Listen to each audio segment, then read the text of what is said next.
We have to talk about, I think, since 145 people wanted a splash pad, and I know Carrie had got some numbers together for us. I think we should at least have that conversation if we think we should or should not do that amenity there, since 145, which was the most votes from the residents. You have to remember, this is a neighborhood park, which my understanding typically is about a 2-mile draw.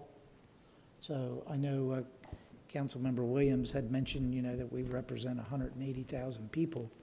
Unfortunately, this is a neighborhood park, not a community park. So typically, the draw is within that 2 miles. But the splash pad, through discussions early on in our discussions with staff and what could go forward here, Tropicana Park is one of the smallest neighborhood parks that we're constructing out of the 7 as part of the GO bond.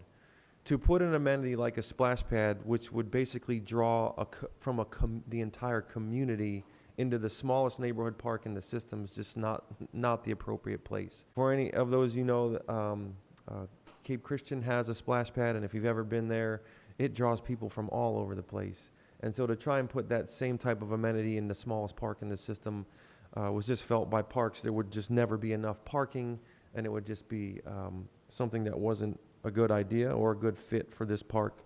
And so that's the actual reason that the splash pad was removed from Tropicana Park.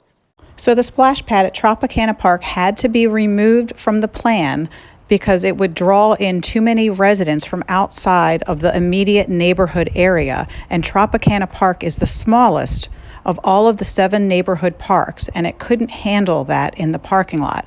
Yet they're talking about expanding the parking lot in the next clip because of a dragon boat that holds 30 people in one boat. If that's the case, how can our parking lot at this small, tiny neighborhood park handle that and the rowing club and potentially future visions? The original concept, if you look at it here, we had kind of the launch towards the end of the parking lot, and some of the changes that we had to do once we came out of public input.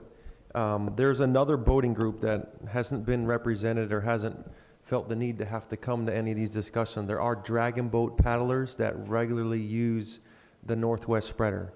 They're like 30 people in a boat. They have little paddles. Their boats are a little bit bigger than 60 feet. And they required, currently right now, they utilize the Burnt Store boat ramp. So they'll come in, they'll launch their boat and then paddle out to the spreader and then do their practice and training there. What we did, we shifted this launch area more towards the center so that when they come in with a trailer, they could come in, make a K-turn, launch that dragon boat into this area and then pull up, and then right here is the actual boat trailer parking. So we made some accommodations for another type of paddling vessel to utilize and be safer here.